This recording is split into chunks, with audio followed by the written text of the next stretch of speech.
To have faith in God is not a stagnant state, it's a journey. As believers, we should grow in our knowledge of God and His Word.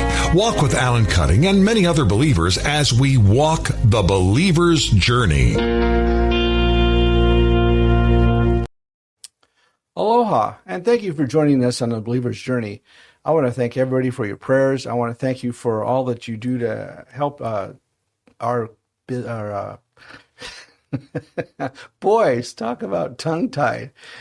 We just talked about that, didn't we? Yeah, we did. And so I want to thank you for all your prayers. I want to thank you for your donations. I want to thank you for all you do in watching our videos, our talking to us, and sending us questions and comments. I want to thank our sponsors who've really been very dedicated to us for the past few years, and I really do appreciate, and Believer's Journey appreciates everything you're doing. I do want to state that we are going again on another mission trip to Moldova. We'll be leaving in September this year, and we'll be there all the way through toward the end of October. And that being said, our topic today, we're going to talk about the Good Samaritan, but we're really going to talk about the guys that passed by. Why did they pass by the guy that was beaten on the road? And we're going to pull that out. My guest today is Joslyn Campbell. Hi. And she's with Mobility Worldwide. That's right. We met a few weeks ago. That's right. At Fellowship San Antonio Church. They had a mission fair there. Right. And so you had a little cart that they're riding around on. Yeah. So. It's a good description of it, a little cart. It's not like a push buggy kind of cart that people would think of when they hear the word cart. We call it a mobility cart. And it's designed specifically for people that don't have the use of their legs. And not anything that happens, here in the U.S., because we have a lot of opportunity here in the United States to help people with insurance and government support. But our carts go to people in developing countries that don't have the use of their legs. So we were talking earlier, you said there are 19 different affiliates in the United States? Yeah, Mobility Worldwide is a national organization. Mm-hmm. And in the United States, we call them affiliates, but I want you to think of like a production shop. We have San Antonio's shop is actually not far from where we are right now on 281 in Tacoma. We produce about 150 to 200 of these carts a year, depending on supply and income from donors, and then volunteer time and help that we have in the shop. But we have 19 affiliates in the U.S., and then there are a couple affiliates in Africa that get a partial cart, a partially produced and assembled cart, and they actually have access to wheels and I believe the handles that we use for the crank in that area of Africa, and they can do some distribution just by receiving a partial cart. They can do some finish out and distribution.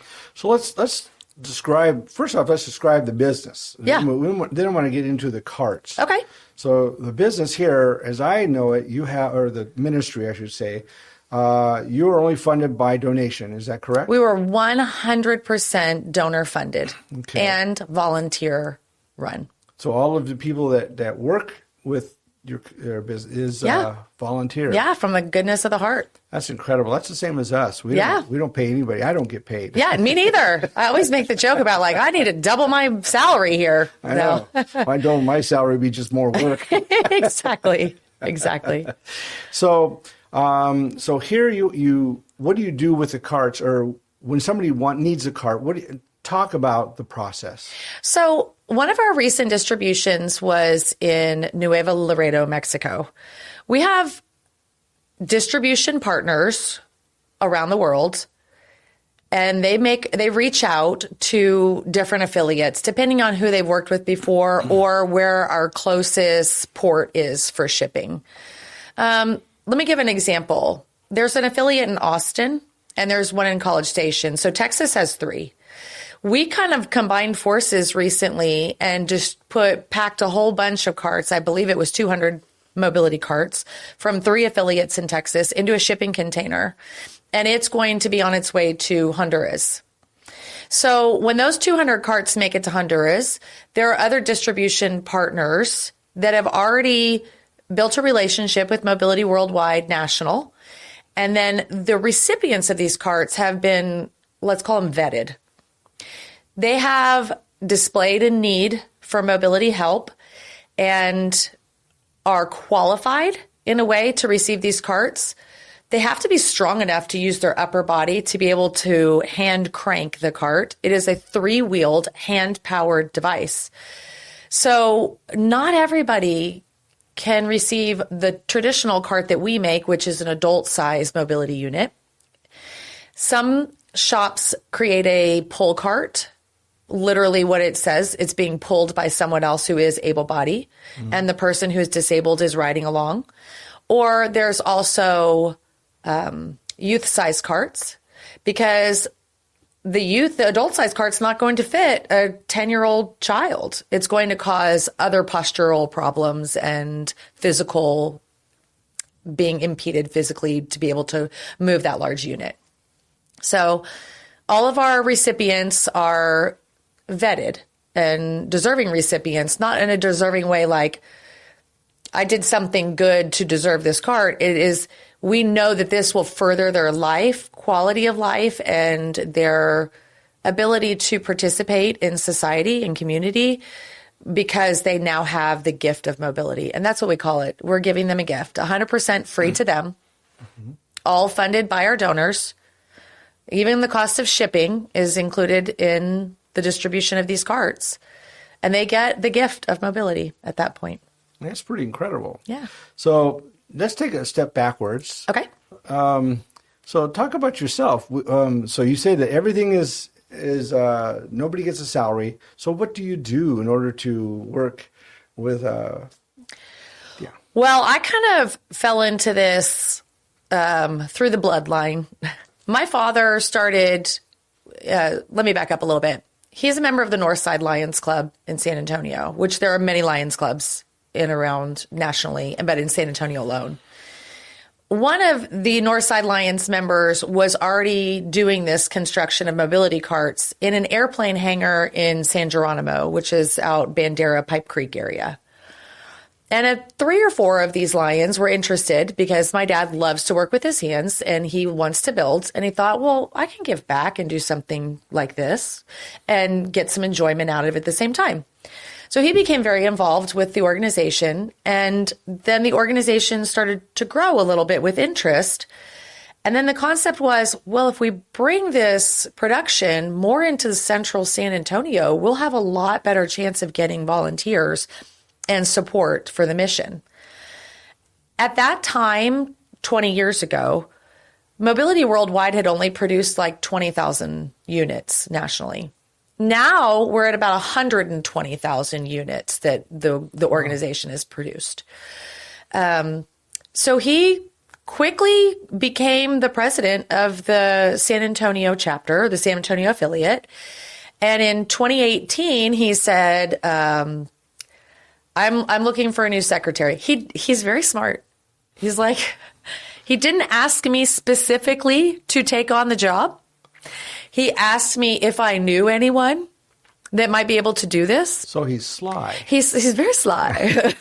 He's like Cunning Raven. There you go. Right? He said, do you know anybody that would be interested in this or that would have the time to do this job? The board meets once a month. We need a secretary because our secretary is moving. And we need someone to basically take minutes at the meeting. I'm like, okay, so that's the job description? And I'm thinking about my life at that point, and my kids are in elementary school, and I thought, well, I could probably carve out a once-a-month time. And so I said, after a day or two of thinking about, who do I know that could do this? And I was like, Joslyn, hello, it's you. So I answered that call, and I became the secretary of the board in 2018. And as I sat there through a few meetings, I started to just really deepen my understanding of how this gift of mobility is truly impacting people. And the ripple effect. Here we are, fast forward to 2026. I don't even know how that happened, by the way. 2018 to 2026, I feel like has been a blur. But now I'm a co-secretary. One of my friends joined me. I've brought on 3 other members on the board to help facilitate and propel the momentum of the San Antonio affiliate.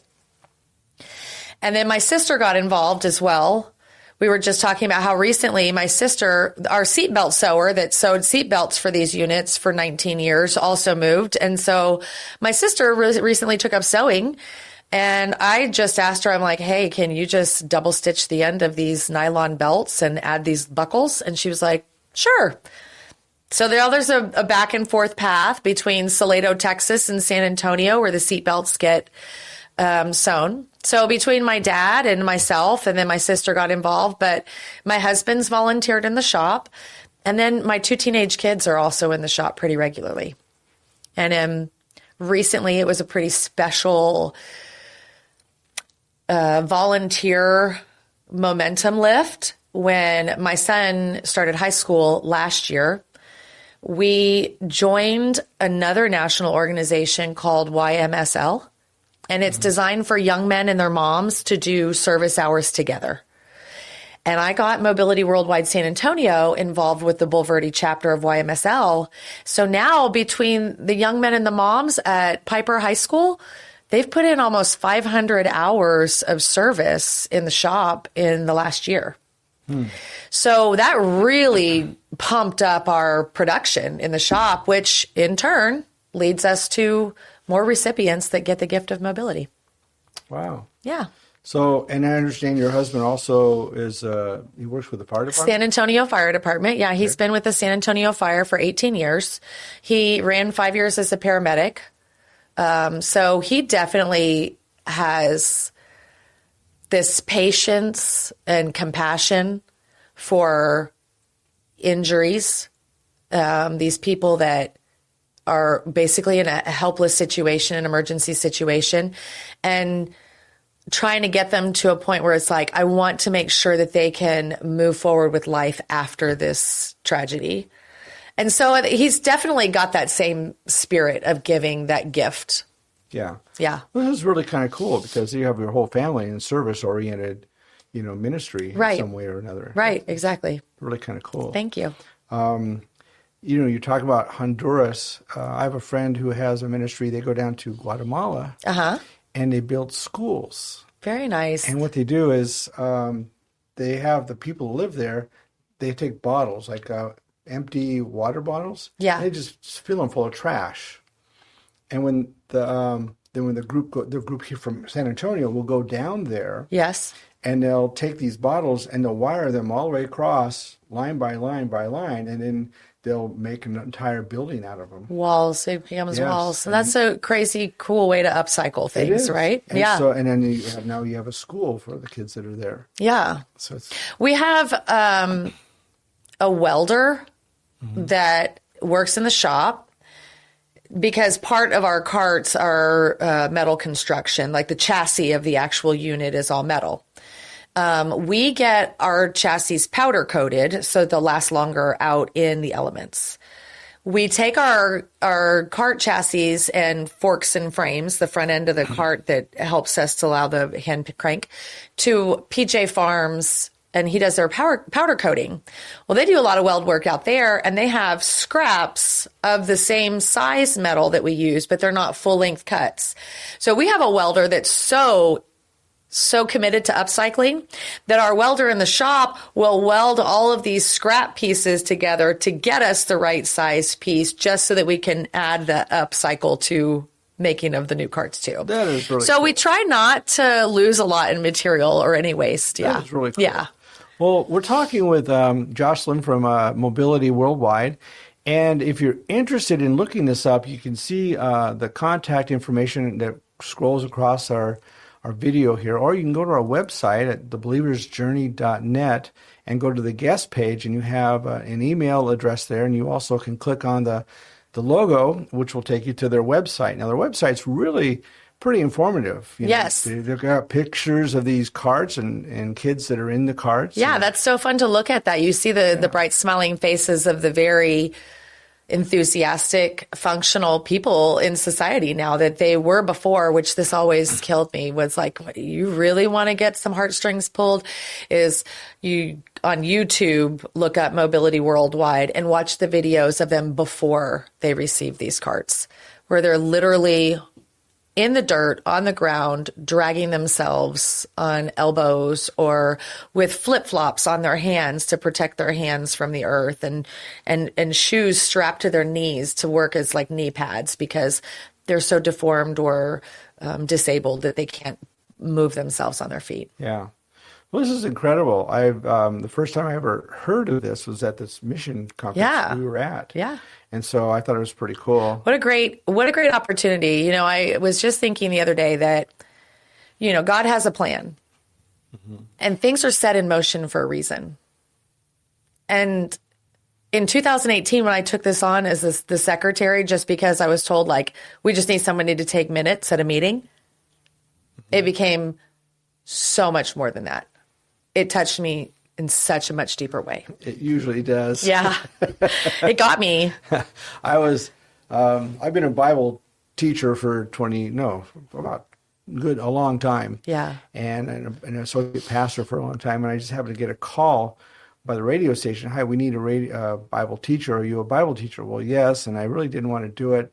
And we started this on a video, just as a teaching video, and it's grown into a missions where we actually go and speak, and I teach with pastors. I teach them about pastoring, about marriage, and about all kinds of things. It's beautiful. And we do this in churches, or anybody wants to, and we don't charge anything for it. Yeah. You know, as long as we get funded to get where we need to go, we're good. Yeah. And we were actually I'll have to tell this side story real quick. We were in Moldova, and I was doing this whole seminar on the differences between men and women and the relationships we need and how they really complement one another.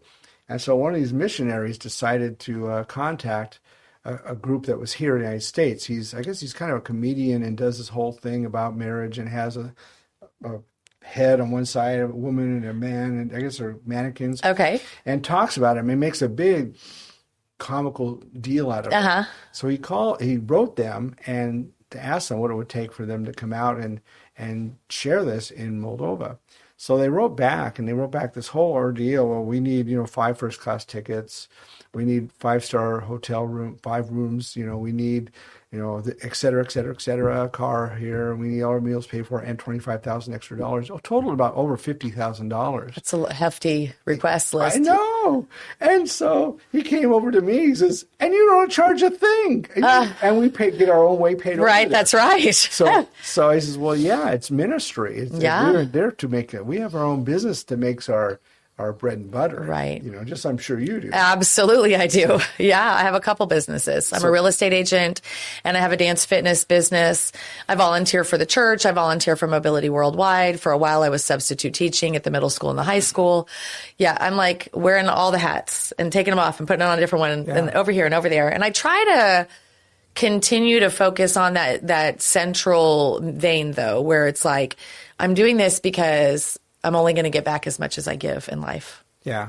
I think it's so important that we understand giving is so important. So important. And it's not about giving and what do I get back for it? Yeah. It's about giving and letting God take care of what you're giving. Yeah.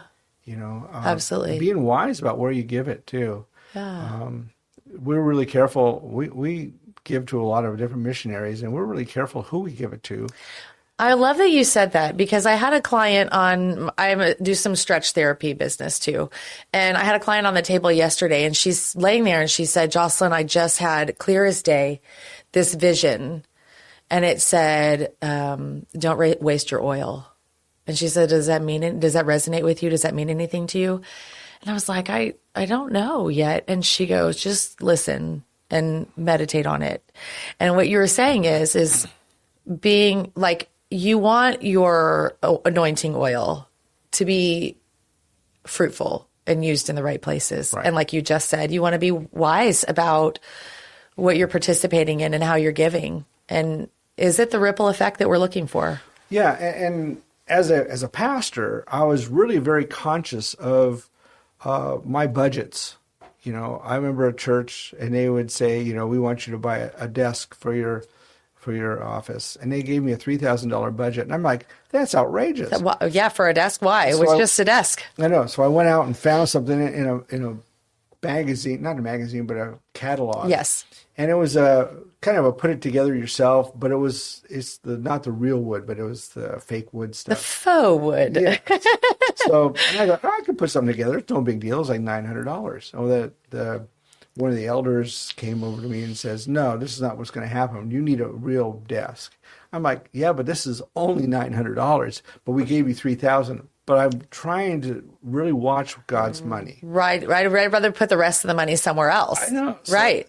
So I ended up going to I learned a lot of negotiation skills. So I went to go to a business office where they sell business desks and things. And I negotiated, to buy a big wooden desk and their cabinet and stuff like that. And I got it for like $1,200. Nice. And it was like probably a $5,000 set. Yeah. So, but I'm really careful about it because it's God's money. Right. Right. So even when we give, we don't want to just give because it's a church or because it's a missionary, or because it's a ministry. But what are they doing? Right. How are they furthering the mission of God? Exactly. Yeah. One of the interesting things I know. So I'm going to ask you this. Well, actually, I know your answer before you even answer it. Oh, okay. People that give it to the Believer's Journey, when we give to any mission that we're giving to, or we have missionaries. We actually have a missionary working with us in Moldova who's a counselor, and every bit of it goes to her. So somebody asks, well, how much do you keep for administration? Well, we keep zero. Yeah, anything that at is, all. you're exactly right. So I'm zero. sure Zero. Same thing. Zero. Yeah. Yeah. Every affiliate is responsible for their own fundraising, and their own production costs and distribution costs. Every once in a while, National works in to give a little favor of, they do some fundraising and some grant raising, and they'll distribute to all of the different affiliates. We got some help with a wheel order. We've gotten some help with some distribution from time to time. National has a relationship with a couple of trucking companies so that they can easily get the carts moved from one affiliate over to a container at a dock somewhere, or like at a port. So sometimes that does help with us in getting our carts moved around. I mean, we had a tragic story a year and a half ago, I think now, where 200 carts were on a shipping container in Malawi, I believe. And it took combined effort of multiple shops to come up with 200 units. They got on the container, they got on the ship, they got to Africa, they got unloaded and offloaded onto this trucking cart or truck that was there. And this truck made it almost all the way to the destination, and it caught fire. Oh. And all 200 carts were burned to nothing. Yeah, it's all wood. And it's just like, that was a moment where, like, those 200 lives were so hopeful, but because of the compassion and the deep heartstrings that all of these volunteers from Mobility Worldwide have on a national level, everybody picked it up and double timed it and stepped up. And we were able to recover that shipment in production in half the time that it took to produce them the first time through. Yeah. So those people still got their carts. But that's the kind of stuff that you're looking at, is like that driving force, that love, that compassion.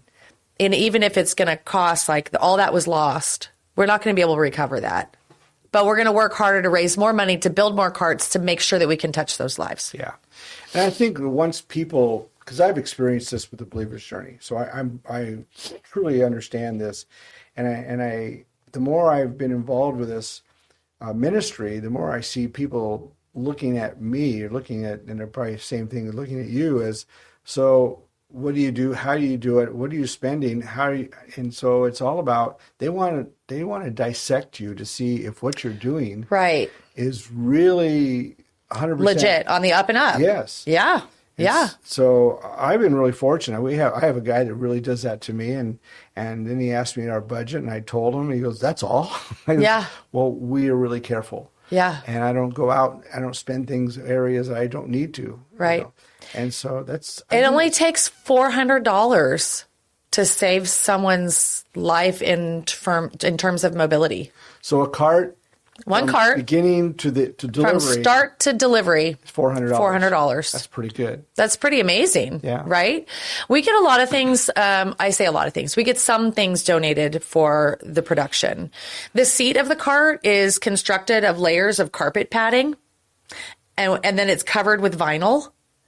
And we get the vinyl donated, or at the very least, there's a Lions Club that recovers the cost of the vinyl for us. So we get the carpet pad is all donated.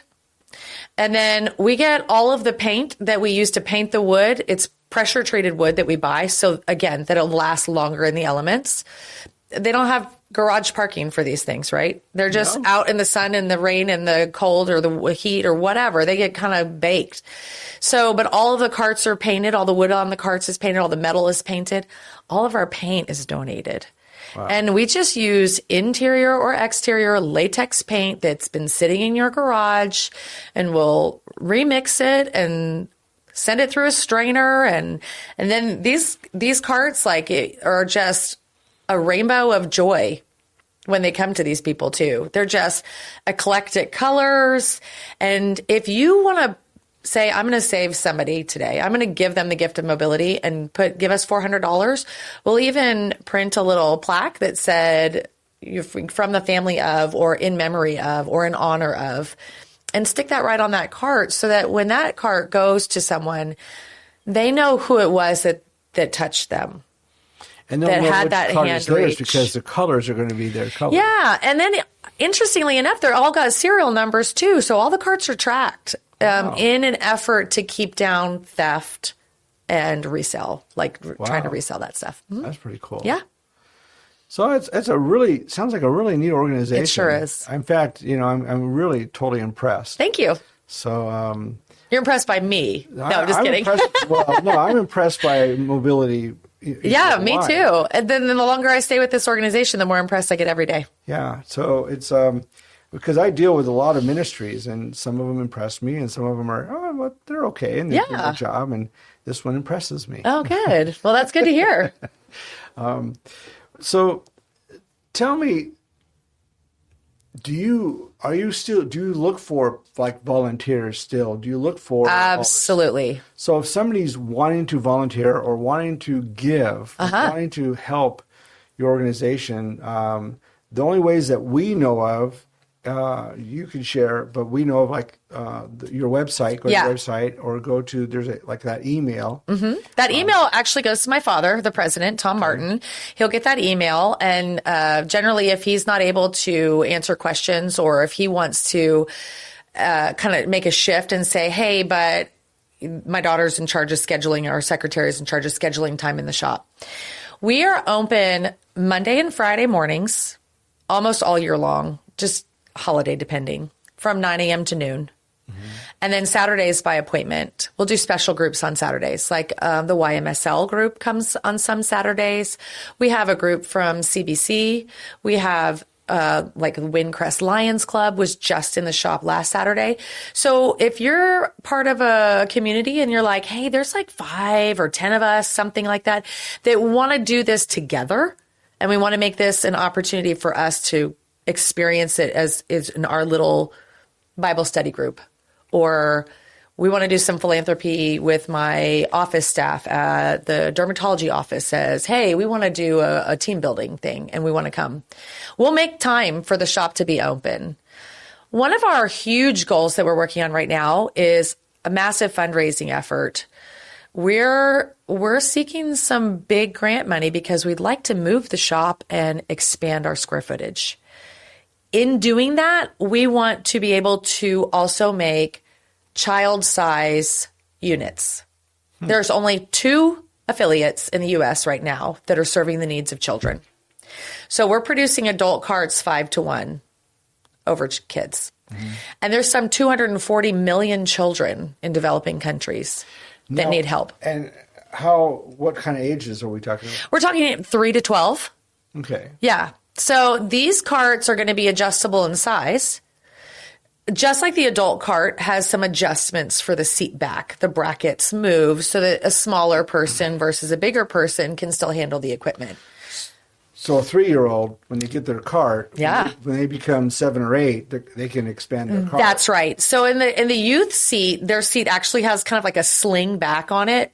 So their body, they can just make adjustments to the cording that holds the sling, and their body can lean back further into the cart. They can move further away from the actual hand cranks or shimmy up to it and get closer to it. So it really helps with the length of their arms. Does it expand all the way into adulthood?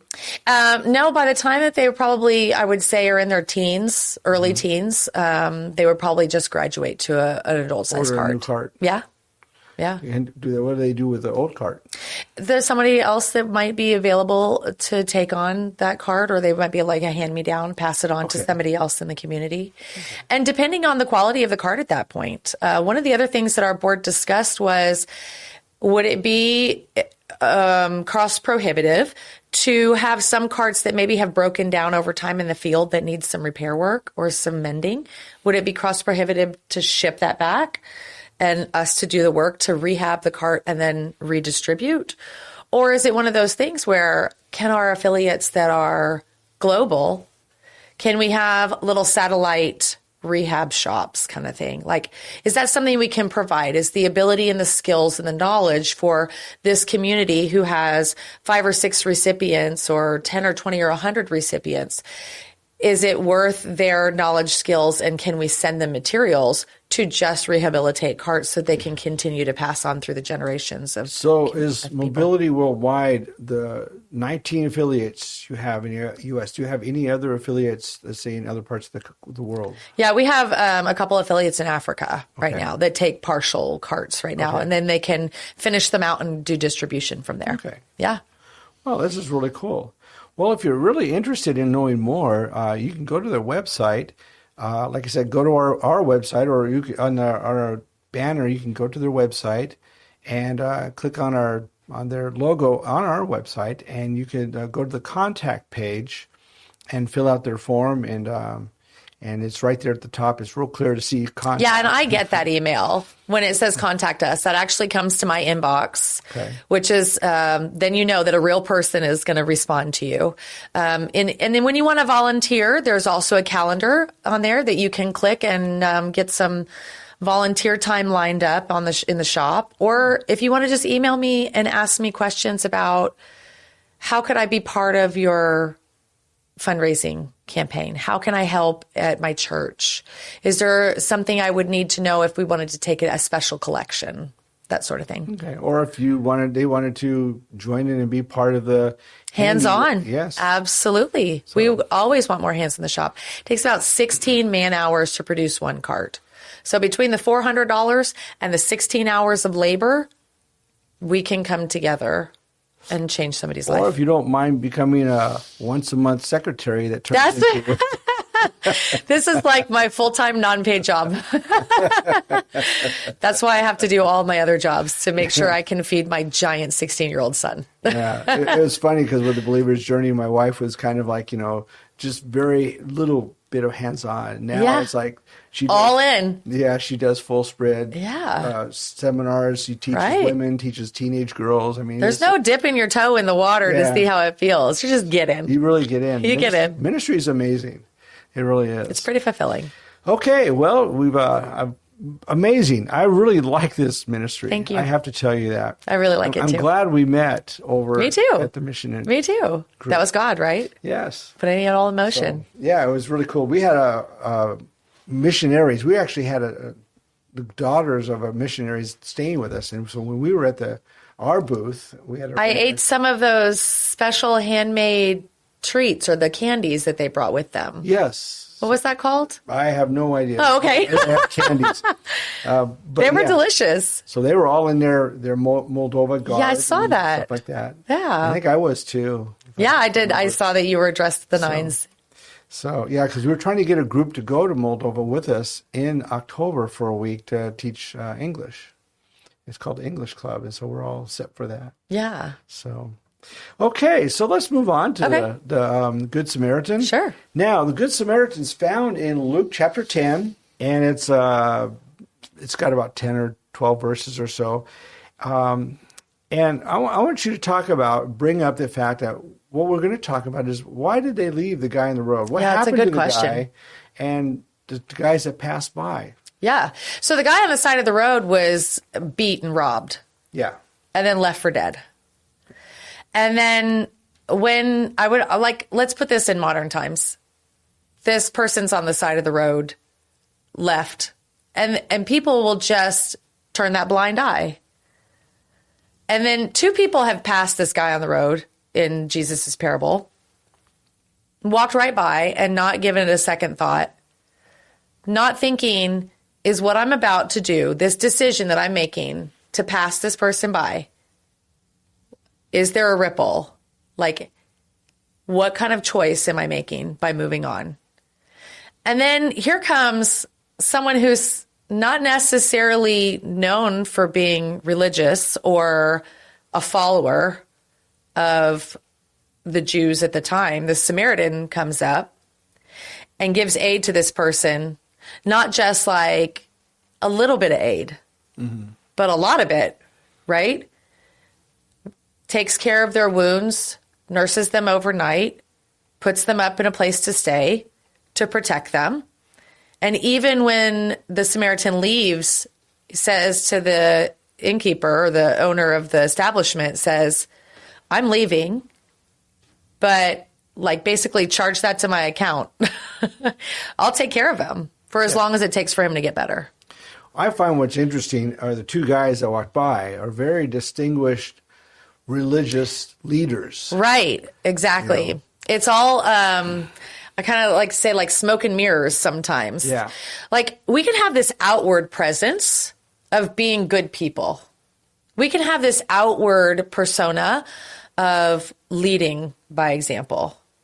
But when the time came for them to make a decision in that snap moment, they chose to keep walking. Yeah. And I think that you see that in, well, more than just Christianity. I'm sure you see that all over in other belief systems. Yeah, for sure. And I think that we just tend to not want to get involved. I think that's a lot of it. In particular, in this day and age, I'm going to use the word bandwidth because I think that most people understand what that means now. They're saying, I just don't have the bandwidth for that. Like literally, there's so many things going on in our lives and so much stuff is being bombarded, thrown at us that people are like, I can't even think about that. And they'd rather just turn away from it. Because they also think like, am I going to make that much of a difference? Yeah. I mean, really, thousands and thousands and thousands of cars are going to drive on this street corner today. And there's that guy on the side of the road asking for help. I mean, is my dollar going to make that big a difference? So I'm just keep moving. They feel like a defeatist attitude sometimes, I think. But it's really hard. In my class, it's certainly in my Sunday school class that I teach, and there's about 25, 30 of them. And they sometimes bring up the fact that, what about these people that stand on the corner? Yeah, it's hard. It's hard to make a choice about that. It is hard because some of them go to the corners and they are legitimate, and some of them go to the corners and that's just their job. But the question I keep asking is like, is that my job or is that my role to discern in that moment whether or not they are worthy of my assistance? I think it is our job to discern. How do you do that? Well, you have to stop. Yeah. Yeah. Just like the other guy, just went to the other side. But I'm like, of the road. I've got a schedule to keep kind of thing. I've got to be here. I've got to go. Yeah, that I understand. And sometimes our going or our appointment may not be as important as we think. And I sense that too when the cars in front of me cut me off and I'm like, oh, they must be more important than me. Yeah. But I think there are times when I'm just driving and I see it. But I know, for example, I've driven, this is a few years ago, there was a particular person that was always at this one particular on-ramp. Yeah. With a Right. sign for free. I have a couple of those that I've seen. And I know that I've seen him somewhere else. I know I've seen him walk away and get in a car and drive away. So it's hard. It is hard. But I think you have to make that discernment. If you just hand the money and then they go off, you're not taking care of. Yeah, I had this very conversation with a client of mine. She was like, it's like part of me wants to go and say, here, yes, I'll give you this money. And the other, she's like, I'm not sure they're making good choices with this. So I don't always give it, but she just says like, there's like a calling. Like sometimes you make eye contact with this person and it's like, God stopped you for a reason. You need to listen. So one time I was with a pastor friend of mine, and we left the church, drove to the grocery store, and there's a guy at the grocery store with a sign, "It will work for food." Right. All this kind of stuff. Right. And he looked like he was living on the street. So the pastor said, "You'll work for food?" He said, "Well, yes." He says, "I'll pay you well. Here's my card. Yes. Come to the church. Can you come tomorrow?" "Yes, I'll come tomorrow." He says, "I have a lot of leaves to rake up, and I will pay you well." And so we went to the store and we left. And of course, when we left, we saw that he was drinking and so forth. He never showed up. Yeah. So again, I thought that was a good move to not just say, "Here's some money," but hey, I've got something for you. And opportunity. Yes. And it's not, like you just said, it's not always about giving money. Sometimes giving opportunity is the same thing. Yeah. Giving your time. So I think some of this has to be in prayer because there's too many times that Jesus took his time, and stopped when somebody called out for him, or he saw somebody on the side of the road or side of a pool. And even was told, "Don't worry about this guy," and he'll stop anyway. Right. But and the funny thing, even the guy at the pool at Bethsaida. Yeah. And he was there for 20 years and years and years, constantly trying to get into the water. And Jesus said this one thing: "Do you want to be healed?" That's a good question. Now the guy didn't say yes. He didn't say no. He just complained. "Oh, well, every time the pool gets swirled, I don't have anybody take me in. Somebody gets there before me." And it was just a complaint. Finally, Jesus said, "You know what? Stand up and walk." Yeah. He just healed him anyway because he saw that in him that needed. Yeah. And sometimes we just need to do that. I think we've lost compassion. And I think maybe when we're talking about the two guys, why they didn't stop. Maybe they just lost that. There's a loss of compassion. I think so too. I was thinking before I came here that like when I talk to my kids about blessings, I mean, even me, even my parents, maybe even their parents have never had to worry where the next glass of water is coming from or their next meal is coming from. There's been a roof over our heads. There's been all of these great gifts. There's been the conveniences of modern society and the electronic, all this stuff. And that will diminish your compassion in a hurry when life is just presented to you on this silver platter. So I constantly try to remind my kids, and they probably don't love it, but my daughter or my son will sometimes say something about like, blah, blah, homework, blah. And I go, "Oh, your life is so hard." And I give them this really non-sympathetic, whiny voice back, and they're like, and they roll their eyes and kind of like scuff it off. Like, "Okay, I get it. I'm whining about something that I don't need to be whining about." We all have those moments, right? When we have to like, bleh, I have to complain about something. But so quickly, I want to keep reminding myself, there's so many people on this earth that are God's children that have so much less than I do. Yeah. And if I have the opportunity to give my time and my talents and my treasures and teach my kids to do the same thing, I want them to know that, like, if they could describe their mom when she's gone, what would they say about me? What did she give? So it really drives me to be that Samaritan that stops. And I'm not just talking about people on the side of the road, that thinks about her clients at night after she's taught a fitness class or worked with someone and stretched them. And like, my brain is constantly going like, how can I improve this for them? How can I facilitate change in their life? Yeah. And so that's where I push from every day. Yeah. And I come from, my mom raised us, but there was a time when I was an older teenager, I moved in my car. Of course, I didn't have a job. So I had friends sneak me food, and finally I got a job, and then I paid rent to a place, and moved in with a pastor, so it was tough for a while. But it's not that tough anymore. Right. But I watch for what I need to do. James, I want to read this passage in James chapter 2. He's really good. He says, if a brother or sister is naked and destitute of daily food, Right. and one of you says to him, depart in peace, be warm and filled, but you do not give them the things that are needed for the body, what does it profit you, or what is the profit? You know what? And I think that when we look at Jesus' life, my whole teaching is that a Christian, the foundation of being a Christian is to become like Jesus. When Jesus went to preach, a lot of times he did other things. He Absolutely. fed them. He Absolutely. healed them. And he took care of them. When he went to speak on the Sermon on the Mount, I see these people are hungry. We need food. So it's he met their needs, and then talked. Well, I mean, I think the relevance of that is that we understand from psychology that if our basic needs aren't met, we're not going to further our thoughts, or we're not going to be able to go anywhere with what's happening up in the brain. So that body is in fight or flight all the time. So Jesus is meeting their basic needs because, I need them to hear me. Mm-hmm. And I can't preach to someone who's hangry. Yeah.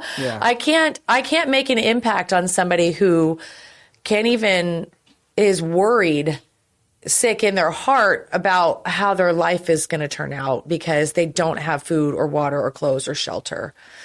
And so, I think a big piece of that is that whole basic needs thing that you were talking about, and that the disciples you can't just wish them well and say, good luck with your life. Yeah. And I think even with Jesus, he had this big debate with the Jews, the Pharisees, in the fact that he told them, you're only following because you want to eat. He confronted that very issue. I'm here to teach you the things of God and the things what he's, wants to bring through me. Yeah. And they're challenging him. Well, who do you think you are? Yeah. And so basically Jesus meets that. Don't just follow me to eat only. Right. That's not what I'm here That's not for. the point of this. Right. Right. And I think in talking with my class when I was talking, it's not about that. There's more to it than just saying, here's $1 for, It's the food for your soul. Yeah. That's the kind of eating that Jesus wants us to do. Yeah. And I said earlier something about, we're really careful about when we give to missionaries, we tend to watch what people do. Yeah. And when we feel like this here is something we want to support, then we do. I have a lot of people that come and ask me for support, or us for support. And if we don't know them, yes, they're missionary. Yes, they do this. Right. But if we don't know much more than that, we won't, because we need to know more. Right. And I feel that's our responsibility to God. Right. I would agree. I think that in 1 John chapter 3, verse 16, not John 3:16, but 1 John. Okay. It says that this is how we know what love is. That Jesus laid down his life for us, and we need to lay down our lives for one another. For sure. And I believe if we can get to understand what that truly means, then we won't have a belief system, Christianity, if you will, because I'm just going to meet where Christians are here today. We won't have a belief system who's kicking each other and beating each other when they're down. That we're lifting them up, that we're helping them, because we're getting down with them to help them up. Absolutely. We're making the carts for them, right, so they can get around. We're serving the most vulnerable. We're taking ourselves to this place where we feel deep compassion to put our hands in and actually scoop them up and help them. And that's what these mobility carts are doing for them. Yeah, it's really interesting. I mentioned earlier that we're going back to Moldova this year, and we'll be gone for about 5 weeks. But during one of those weeks, we're having a group come out to do what they call English Club. Yeah. And the only reason we're doing this, because what we do isn't conducive for having a group. Right. So we're going to take a week out and go Right. back because Right. one person came to me and said, I want to go to Moldova. I don't know what they can do. Right. So I had to go to Moldova and say, hey, I have somebody who wants to come. What can we do? Project that we And then need, they like mentioned some the kind of a project. service. Yeah. He said, we have 100 kids, 100 people that we come to this group that we can have service. So I went back. So we're trying to get people together to not just say, here's some money, Right. but here's my time and efforts, and I'm going to come out there and help. Yeah. I don't ever want to say that money is not enough. Money, if that's what you're capable, like I always say, you're going to give what your reach is. Right. Right. And if financially that's your reach, we are so blessed to have that reach. Because like I said, we're 100% donor funded and volunteer run. Yeah. If only serving with your time is your reach, we are so honored to have your hands on these carts and build them. So not one is better than the other. It is definitely a melt between the time and the treasure. Yeah, you need them both. We couldn't do Right. our ministry without both. Yeah, praise God for those donors who are able to give that, and that's their reach. That's their means for supporting. Yeah. It's really important. I think people understand that. Yeah. And I think it's important that people understand that it's not about, I'll pray for you. I have faith you'll do okay. And there's no skin in the game, that's a good way to put it. Yeah. And I think that as a Christian and as I see Scripture as Judaism as well as Christianity, you're there to put skin in the game. Yeah. And I think that's really If you're not putting skin in the game, what are you doing? Yeah. I mean, But what are you doing? And I think that's what James basically is saying right here. Yeah. In chapter 2. Yeah, So for sure. yeah. Well, do you have anything else you want to add to this? Oh, I want to say something else about the Good Samaritan. Oh, yeah. I find it really interesting that the two people that passed by Yes. were religious leaders. Right. The reason I find that interesting is because a lot of times, and I'm included in this religiously because I am a Bible teacher, I have been a pastor, we have an obligation to reach out. Yeah. And I believe that one of the problems that was there in Jesus' time is the people, the leaders. Mm-hmm. It was so important to be important. Yeah. And I think that Status. we have that problem today. That's so important to be important. Yeah. That we're not reaching down to the areas where people are hurting. Right. I think that social media fosters that be important feeling.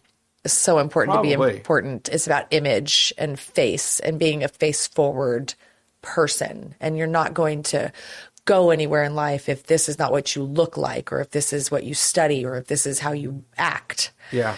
And I think it's a real disservice to our youth. And I think Jesus talked somewhat about, are we going to please men? Or are we going to please God? And at the end of the day, God's going to basically look at it and say, hey, are you pleasing? Who are you pleasing? Who are you here? Yeah. And if we look at Matthew chapter 25, when he takes the people and he says, when I was in prison, when I was hungry, when I was naked, when I was in all these needs, and you didn't even help me. Uh-huh. When we do it, when you did it the least of these, you've Right. done it to me. And Right. I think that's going to be a real shocker to people. Didn't the disciples say back to him, like, but when have you been like that? Wasn't the disciples? They were, yeah. Right, but when have you been like that? Like, we haven't left you for nothing. And he was like, yes, but that's because with me, like, they see Jesus as this bigger image or this bigger role, but they will not see that in the person on the side of the road. Right. Like, God is in all of us, right? Yeah. If we let that drive our movements and our actions. Yeah. So I think the higher and more important position you have, the more responsibility you have. And I think the more accountable you're going to be. Yeah. I really believe that. For sure. I'm really careful about what I teach because I believe I have a higher accountability, because of my position. Agreed. And so I'm really careful. And sometimes when I'm thinking about what I'm going to say, I need to be careful. Yeah. And I think that's really, as leaders and Christian leaders around the world, we need to watch that. And I believe that too often we have people that think they're all scholars and like on social media, when somebody's not saying something right or immature, right, instead of helping them. Right, they criticize them. I was just about to say, Jesus had this gift for questioning, right? And so in the Good Samaritan, the lawyer's questioning Jesus. Right. Like, okay, well, what's going to get us to the kingdom? Like, how do we have to behave? And he's like, well, he responds with a question. What does it say what do words say on the page? Yeah. And then he repeats it back. Like, he answers the question. He was like, okay. And he was like, well, he just keeps questioning. And Jesus keeps responding with question, because God always wants us to look inward and not outward at all of these things. Yeah. He wants us to look into our hearts and into ourselves to see how we can benefit other people and serve. Yeah. And that's really what it is. It's about serving. It's about helping the other person. Right. And I think what this Good Samaritan parable is a lot about. And in fact, it's funny because as these people are asking Jesus about who is our neighbor, and he's basically showing them the one they hate. Right. Is their neighbor. Everybody's your neighbor. And here the guy they don't like is doing the good thing. Right. We're all children of God. Everybody's your neighbor. Yeah. I told my daughter recently, because she's in middle school. Mm-hmm. And so middle school is like a hard time, right? And there's all these social dynamics in flux all the time, especially with girls. Yeah. I don't know if you know this, but girls can be kind of moody and hormonal sometimes. Well, I didn't know that as a teenager. I was kind of stayed away from girls, but as a parent, yeah. Yeah, you got it, right? You got it. I've figured it out now. I told her, I'm like, listen, it is possible to be friendly without being friends. And that's not like, you don't need to be so close to everyone you contact. But if we just treat everybody in this friendly way, then we're leading in the path of Christ. Yeah. We're walking in those shoes. Yeah, I agree. Be friendly without being close. That's okay. That's okay. And I think some people don't realize your close friends, or you might have one or two. And then you may have some closer. Right. Close-ish. Close-ish. Close-ish. Maybe 4 or 5 or 10. Right. And after that, you've got acquaintances. Yeah. So your community is really like, concentric circles, maybe. Right. That expand out from there. Yeah. And I guess I used to teach like that when I was taught high school and junior high. Yeah. It was actually junior high when I taught. Now it's middle school. Shows my age. So, but yeah, I think it's a big thing. Well, it's been a pleasure. It's been really awesome. I loved it. I don't know if awesome is still a cool word to say, but I say it. It's awesome. I say awesome. I also say jazzy. It's been so jazzy. I don't say that. Yeah, but this has been a very fulfilling experience. The same client that I had on the stretch table yesterday, when I told her I was doing this, she immediately stopped and I'm literally got her leg cranked up at 90 degrees and I'm leaning in on her, stretching her. And she was like, I'm going to pray right now. Jesus, hear my prayer that all of the words that come out of Joslyn's mouth tomorrow are fruitful, that they really fall on the ears of the people that are listening for the call. Yeah. That it's a fruitful event. That's great. Yeah. So, well, again, please go to our website, go to the guest area, and you'll see Joslyn's picture there, and you can click on the either the email or you can click on their website logo, and or you can take it off of our banner on our program here and contact them if you really have any interest or you want to know more. You can contact them and write them a letter, and I think they'll get back to you. it's a really cool ministry, I have to say. So I enjoyed this time. Thank you. Thank you. Everyone, you all have a wonderful day, and we'll talk to you again. Aloha. Thank you.